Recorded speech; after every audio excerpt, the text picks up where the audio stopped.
Bien, bonjour à toutes et à tous. Merci de vous être connectés à ce premier jeudi de l'innovation en FLE, organisé par le CLA de Besançon de l'Université de Franche-Comté. Je vous souhaite à toutes et à tous d'abord une bonne et heureuse année 2022. Meilleurs vœux à toutes et à tous et je voulais me présenter au début. Je m'appelle Sophie Haussmann et je suis maître de conférences en didactique des langues et ingénierie numérique. Mes travaux portent donc sur la créativité, l'innovation que le numérique offre dans le domaine de l'enseignement-apprentissage des langues. Et je vous propose aujourd'hui ce format qui va nous permettre d'échanger autour d'une pratique innovante ou d'une thématique à l'ordre du jour ou d'une pratique créative exploitant au mieux le numérique. Eh bien, comme vous savez, pendant cette période de crise sanitaire, nous avons pu assister à des évolutions et des changements qui semblaient prendre des années et qui ont connu, grâce à cette crise, une accélération fulgurante. Moi-même, je peux en témoigner puisque j'ai pu former des enseignants pendant des années sur des pratiques ou sur des méthodologies de travail en ligne et depuis la crise, il semble que ces pratiques sont de plus en plus acquises et ça fait vraiment plaisir de voir que cette crise a permis, parmi ses vertus, elle a permis de monter en compétence les enseignants sur une variété de domaines liés au numérique. Alors, je vous propose aujourd'hui de parler d'un sujet très à la mode et puis à l'ordre du jour, hein, comme je viens de dire. Mais avant, vous savez que pendant cette période, certains ont éprouvé des difficultés techniques, d'autres pédagogiques ou encore organisationnelles ou communicationnelles avec l'enseignement en ligne. Mais d'autres, ils ont pu voir une opportunité d'explorer, d'expérimenter et de tester de nouvelles pratiques pédagogiques. Ce sont mes préférés, bien évidemment. Alors voilà, on sait que pendant cette période, l'adaptation, ça a exigé aux enseignants de repenser et de s'adapter et à repenser leur enseignement de fond en comble. Et il semble intéressant aujourd'hui de faire un tour d'horizon des pratiques innovantes et des compétences acquises pour pouvoir justement voir qu'est-ce qu'on va faire après la crise sanitaire, qu'est-ce qu'on garde et qu'est-ce qu'on change et qu'est-ce qu'on peut faire évoluer. Alors, j'ai choisi aujourd'hui de vous parler de deux modalités qui ont pris beaucoup de place ces derniers temps. Ces deux modalités, ils ont pris cette place pour plusieurs raisons. D'abord parce qu'ils offrent plus de flexibilité, plus d'accessibilité et plus de liberté aux étudiants et aux apprenants. Donc, je vais commencer par vous présenter ces deux modalités aujourd'hui. On va parler de l'enseignement hybride et comodal et nous allons essayer de répondre à des questions comme comment concevoir un dispositif hybride ou comodal, comment gérer plusieurs modalités de présence simultanément ou séparément, comment créer des situations d'interaction réalistes et motivantes et favoriser des interactions spontanées avec les apprenants. Donc, je vais commencer par vous présenter et par faire un tour autour de ces deux questions. Et ensuite, je vous donnerai la parole. Si vous avez des questions, n'hésitez pas de les noter parce qu'à la fin de ma présentation, qui sera de 20 minutes à peu près, vous allez avoir le temps pour poser vos questions et débattre autour de ces deux thématiques-là. Alors voilà, comme on parle aujourd'hui de l'enseignement hybride et de l'enseignement comodal, je vais commencer par définir chaque modalité pour vous donner des exemples concrets, pour vous donner aussi des démarches et des astuces pour pouvoir les mettre en place. Alors, d'abord, l'enseignement hybride. Comme vous savez, l'enseignement hybride ou mixte est une combinaison d'apprentissage en présentiel et en ligne. Voilà, donc on va voir les deux modes, le distanciel et le présentiel, qui sont combinés et articulés en une formation en langue cohérente. Alors, pour concevoir une formation hybride, la réflexion doit porter sur ces deux modes à la fois, car les deux modes sont non seulement complémentaires, mais ils doivent aussi former un tout cohérent. Alors pourquoi on va mettre en place une formation hybride ou un cours hybride? Pourquoi nous allons scénariser notre cours pour qu'il devienne sous ce format-là hybride? Il y a plusieurs raisons. Il y a des raisons pédagogiques, il y a des raisons financières, il y a des raisons politiques, et puis il y a les raisons le plus important pour l'apprenant, c'est bien les raisons qui sont liées à la flexibilité. Alors, les raisons pédagogiques, on peut voir que l'institution peut souligner l'efficacité de ce type de formation en s'appuyant sur les résultats des étudiants, c'est-à-dire ils voient que les étudiants, comme ils travaillent un peu en ligne et un peu en présentiel, ils peuvent avoir des meilleurs résultats que d'avoir un cours entièrement en ligne où ils n'ont pas vu du tout l'enseignant. Alors, la formation hybride peut être aussi perçue comme une opportunité pour passer d'une stratégie transmissive à une pédagogie active, puisque l'enseignant va concevoir son cours avec une réflexion qui va porter sur les deux modes et qui va porter peut-être sur un travail plus collaboratif ou autour de la réalisation d'une tâche ou autour de la réalisation d'un projet commun. Donc cette formation hybride peut être aussi une opportunité pour compenser un nombre de salles. Mais bon, dans le cas actuel, ça a été aussi une bonne opportunité pour passer d'un moment de confinement à un moment d'ouverture où c'était complètement instable et puis il fallait assurer la continuité pédagogique et on avait besoin de plusieurs modalités pour pouvoir le faire. Donc, par rapport aux raisons politiques, c'est vrai que la mise en place de formations hybrides peut inciter à une demande institutionnelle pour innover, pour garantir l'assiduité, pour pouvoir attirer un nouveau public lointain, pour pouvoir aussi, voilà, c'est la raison, une des raisons les plus intéressantes, c'est la raison ou l'argument qui va concerner l'apprenant, c'est surtout celle qui est en lien avec la flexibilité où l'apprenant de langue va avoir la possibilité d'augmenter son temps d'exposition à la langue et de plus en plus les cours introduisent des activités à distance pour qu'il puisse s'entraîner, pour qu'il puisse communiquer, interagir avec des pairs ou avec des locuteurs natifs dans le scénario qu'il va proposer. Donc, c'est aussi une bonne raison que l'apprenant peut aussi opter à ce type de formation hybride. Alors, c'est vrai que j'ai dit l'apprenant, mais c'est dans le cas de la formation hybride, c'est l'enseignant qui va réfléchir à organiser son cours. Hein. On va parler tout de suite de la formation comodale et vous allez voir que la formation comodale, c'est le choix de l'apprenant. Donc, une des différences la plus nette entre les deux modalités, c'est que la formation hybride, c'est l'enseignant qui va penser son cours de cette manière, alors que la formation comodale, c'est l'apprenant qui va avoir la liberté de choisir son mode de diffusion de contenu. Alors, si vous souhaitez, j'aimerais bien vous donner quelques exemples qui illustrent un peu plus concrètement à quoi il ressemble une formation hybride. Alors, je vais donner l'exemple le plus classique. C'est un enseignant qui décide de proposer son cours avec un format du présentiel allégé ou réduit, c'est-à-dire il a un cours de 100 heures, un cours pour un niveau A1. Pour atteindre le niveau A1, on sait que c'est entre 60 et 100 heures, donc l'enseignant va faire du présentiel réduit, allégé, pardon, en proposant 60 heures de formation en présentiel et 40 heures en ligne.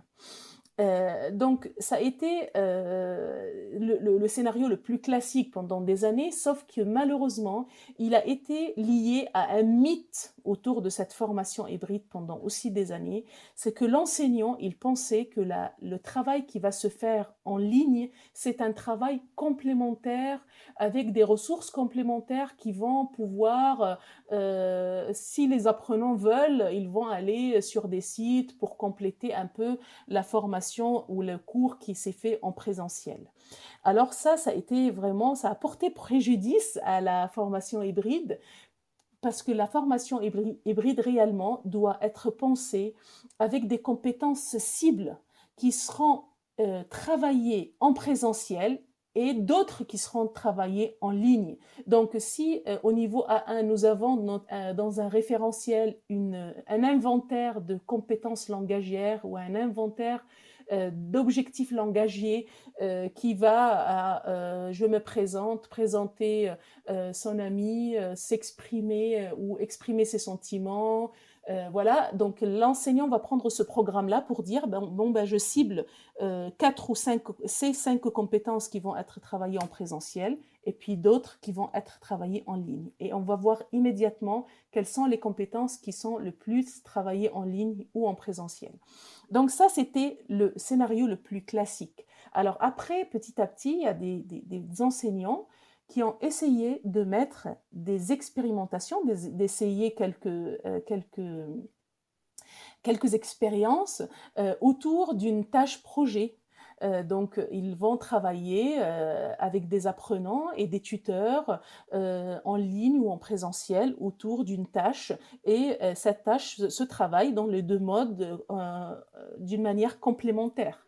Il y en a d'autres aussi qui vont travailler sur une expérience avec une tâche projet un peu longue qui va durer tout un semestre ou tous les 2 semestres.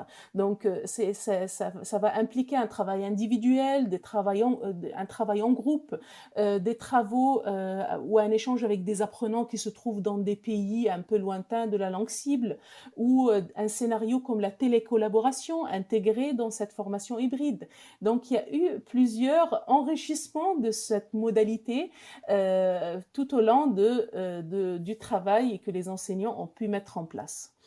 Alors, ce qui nous semble intéressant, c'est de voir que une formation hybride met en avant d'abord et avant tout l'articulation entre ces deux modes-là, le présentiel et distanciel. Alors, quoi faire en présentiel? Quoi faire à distance? Comment articuler ces deux modes-là? Comment les deux modes fonctionnent ensemble et se complètent? Ça, c'est une question très intéressante et on voit que les études nous montrent que certaines compétences peuvent être travaillées plus facilement dans un mode, soit en présentiel, soit en ligne, et certains vont être soutenus dans les deux modes à la fois.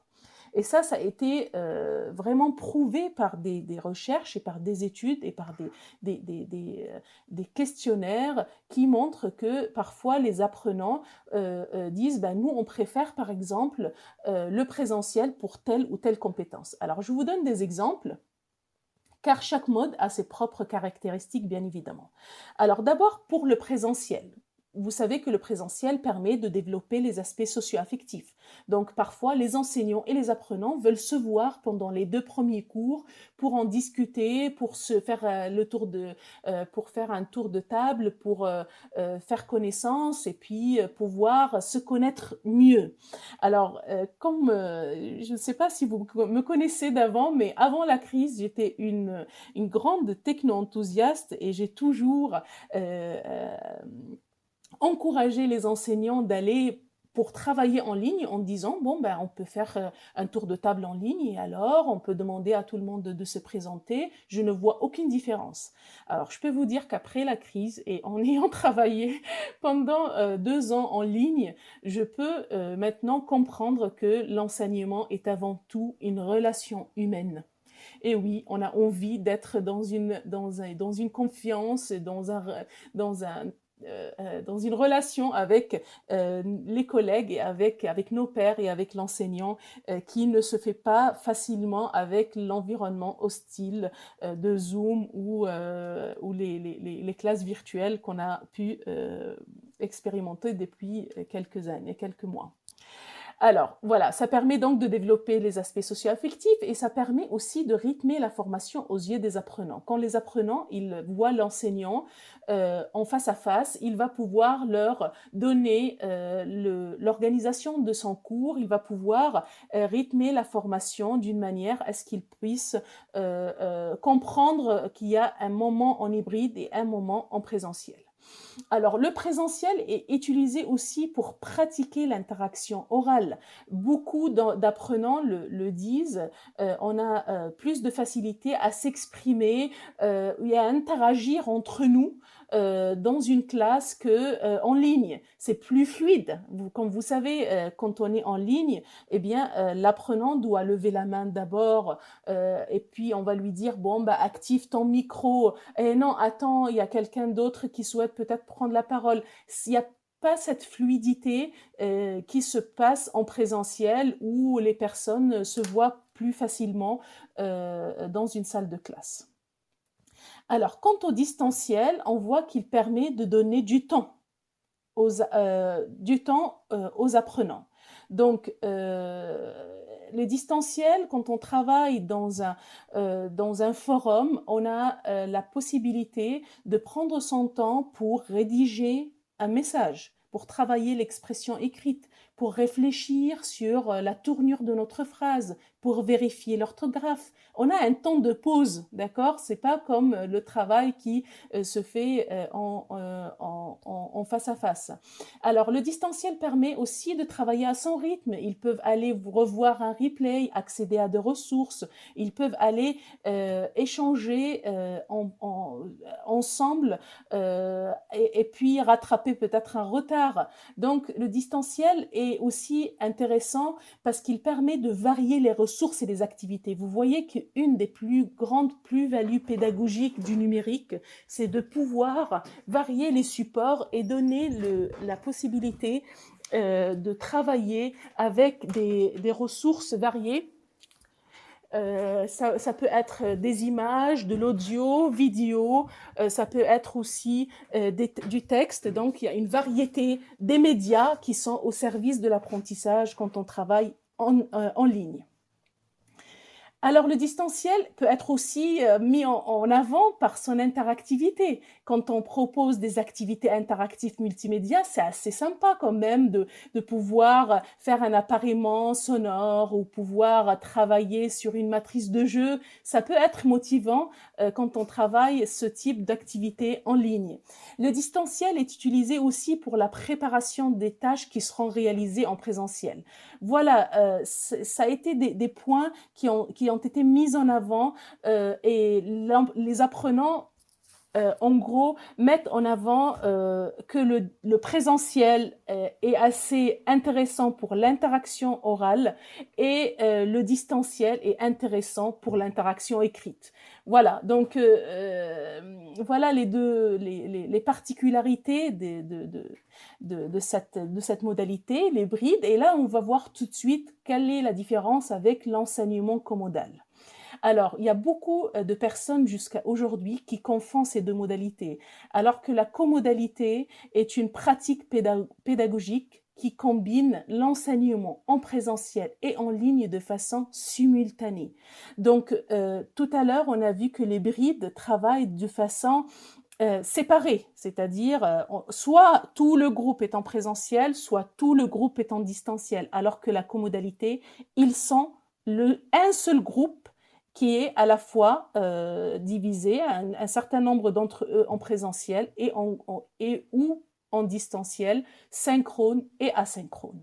Alors, cette comodalité, elle est peut-être, on la confond avec l'hybride parce qu'on l'appelle hybride flexible, high flex, dans le monde anglo-saxon. Mais vous allez voir que c'est vraiment complètement différent que la formation hybride.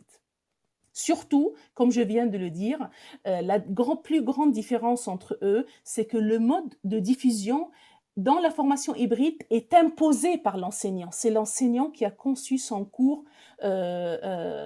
chaque semaine ou chaque semestre dans un des deux modes, alors que la formation commodale se fait d'abord c'est l'étudiant qui décide quel mode lui convient et ça se fait d'une manière simultanée.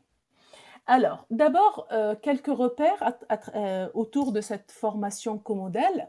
On voit que la formation commodale, d'abord, elle est distinguée de la bimodalité, parce que la bimodalité, on a deux modes, le présentiel et en ligne, en classe virtuelle, uniquement. Alors que quand on travaille en comodalité, il y a 3 modalités. Il y a le présentiel, le travail en ligne et le travail en ligne synchrone et le travail en ligne asynchrone. Ça veut dire en classe virtuelle en synchrone et en asynchrone en plateforme de formation en ligne. Alors, plusieurs principes fondamentaux et des enjeux et des défis liés à cette pratique pédagogique de la comodalité et que j'admire énormément, hein, même si ces principes existent depuis 12 ans. Je les découvre tous les jours et je vois leur plus grande value pédagogique et leur valeur ajoutée à l'enseignement et même aux valeurs humaines. D'abord, donner le choix à l'apprenant. Cette liberté de choix est extraordinaire. L'apprenant, il a le choix d'être en présentiel ou en ligne sans l'argumenter. Il n'a pas à vous dire, bah, ce matin, je serai en présentiel parce que vous allez aborder telle ou telle question. C'est lui qui va choisir son mode de diffusion. Et ça, c'est une grande plus-value pédagogique, mais qui bouscule complètement les mentalités. Car nous sommes habitués à avoir l'autorité sur le travail pédagogique. On a on a toujours ce statut de l'enseignant maître mage qui, lui, il a le mot ou qui connaît comment va s'organiser sa classe. Donc, ça a été quand même perturbant pour les enseignants de voir que l'apprenant, il y en a certains qui disent « Ah ben, si je viens alors un jour en présentiel et je ne vois qu'un seul apprenant, comment je vais faire ?» Eh bien, tu vas faire ton cours. Tu vas faire ton cours comme si c'est un cours, comme si tu as 50 en face à toi. Donc, c'est pour vous dire que ce choix, cette liberté a été déstabilisante, mais pourtant, elle est assez intéressante. Parce que dans cette période de crise sanitaire, vous voyez bien, on a des cas contacts, on a des gens qui ne peuvent pas venir, il y a des personnes qui sont qui sont aussi géographiquement lointains. Donc, ils peuvent accéder au contenu et ils peuvent avoir cette accessibilité et cette flexibilité facilement. Alors, deuxième principe aussi, c'est l'équivalence des activités. Quand on travaille simultanément avec un groupe en présentiel et en ligne, les activités doivent se faire d'une manière équitable. Vous devez accorder votre attention aussi au groupe en présentiel et en ligne, et vous pouvez avoir les mêmes activités. Et puis, c'est vrai que les plus grands spécialistes de la comodalité ont toujours mis en avant cette importance de préparer votre cours comme s'il est 100% en ligne, car il est plus facile de numériser des supports papier que l'inverse. Donc, on le prépare comme si c'est une classe virtuelle. On donne accès à toutes les activités pour les personnes qui sont en ligne en présentiel et en même temps en respectant une chronologie et la durée du cours. Troisième principe qui est très important, la réutilisation du matériel. Cette possibilité que l'apprenant, après le cours, comme nous avons dit qu'il y a une partie de travail qui sera en asynchrone, il peut retrouver un replay, même si le replay n'a pas beaucoup d'importance quand on travaille en langue. Je suis entièrement d'accord avec les enseignants qui disent un cours de langue, l'interaction c'est l'objectif majeur et donc ils vont pas pouvoir profiter d'un cours magistral. Mais c'est intéressant peut-être de leur mettre des ressources, de les orienter vers ou leur donner le diapo, ou leur donner des ressources complémentaires pour qu'ils puissent retrouver le cours et qu'ils puissent travailler à leur rythme après le cours. Donc, cette accessibilité-là est intéressante parce qu'on peut donner aussi accès à notre cours sous plusieurs formats. Code QR, plateforme de formation, ou bien un lien, ou bien des codes embed. Donc, cette accessibilité est aussi très intéressante.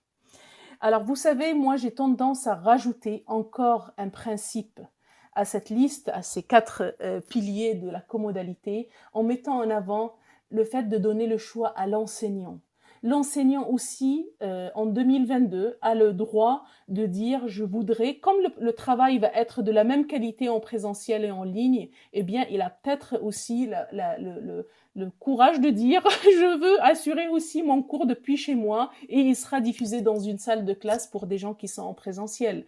Mais malheureusement, les institutions veulent que l'enseignant ouvre sa salle, installe ses apprenants et puis qu'il soit responsable aussi de ce qui se passe en présentiel dans leurs locaux. Donc ça, je peux le comprendre. mais j'espère que les mentalités vont aussi évoluer et qu'on puisse, qu'on puisse aussi pouvoir nous aussi qu'à contact, rester de chez nous et pouvoir assurer notre cours. Alors maintenant, on va essayer de comparer les deux modalités, l'hybride et le comodal, pour pouvoir identifier le scénario qu'on peut mettre en place pour ces deux modes de travail et modes de cours. Alors d'abord, comme on l'a dit 2 fois, le cours comodal, c'est le choix de l'étudiant et le cours hybride, c'est le choix de l'enseignant. Le cours comodal, c'est une gestion simultanée d'un groupe en présentiel et en ligne. Et je tiens à dire qu'il y a un seul groupe et pas 2 groupes, comme beaucoup de collègues le disent. C'est un groupe à 1 qui est en présentiel et en ligne et qu'on doit veiller à ce qu'ils interagissent ensemble, à ce qu'ils travaillent d'une manière collaborative et qu'on doit aussi créer une cohésion de groupe.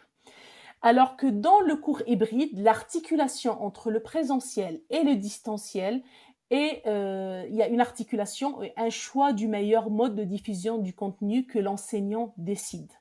Donc, soit ils sont tous en présentiel, soit ils sont tous en ligne. Donc, retenez ces 2 mots-là, simultané pour le comodal et puis séparé pour le cours hybride.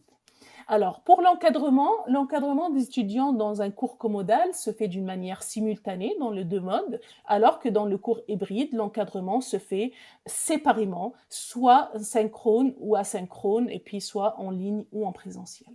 L'évaluation, pareil. L'évaluation, soit elle est proposée en présentiel et distanciel simultanément, soit dans le comodal, soit en hybride, elle est réalisée soit en présentiel, soit en ligne. Voilà les différences entre ces deux pratiques pédagogiques. Alors, je vais bientôt finir, je vous ai promis de parler que 20 minutes, mais j'aimerais bien mettre en avant quand même des similitudes entre les deux pratiques, entre ces deux modalités. Et d'abord, si je mettrais en avant, je voudrais d'abord peut-être distinguer à la fin le dispositif technique, parce que quand on travaille en hybride, on a besoin d'une plateforme de formation, on a besoin peut-être d'un outil de visioformation.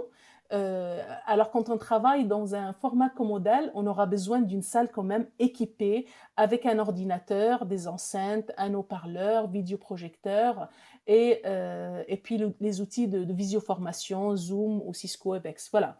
Et les plateformes aussi. Donc le comodal, il est un peu élaboré en termes de dispositifs techniques.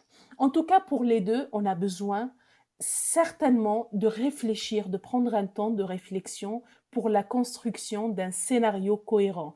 Ce scénario-là doit mettre en avant une structuration, une organisation et un agencement du contenu. On a besoin de prendre le programme pour dire, ben voilà, ces compétences-là vont être travaillées en ligne et ces compétences vont être travaillées en présentiel et puis il y a une tâche finale. Ça pour le cas en hybride. Pour le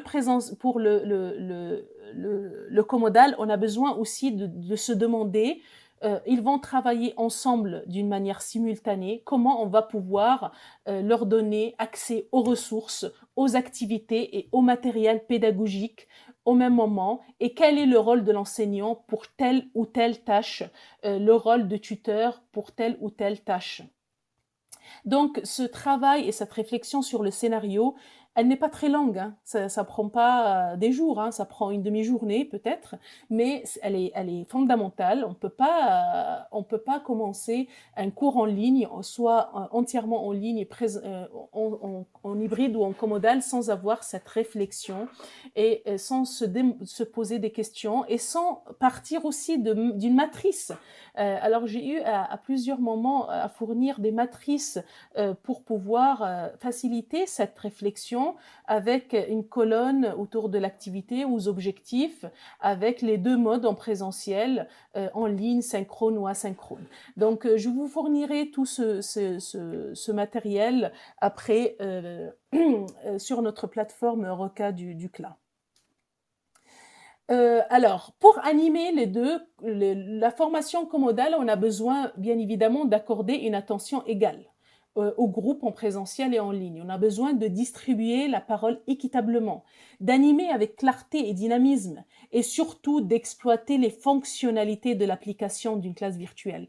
En tout cas, pour les deux modes, il y a énormément d'outils qui vont nous permettre de motiver les apprenants, qui vont nous permettre de les impliquer davantage et de favoriser les interactions. Je pense que les enseignants de plus en plus connaissent maintenant plusieurs types d'outils qui vont pouvoir, et de fonctionnalités. Hein.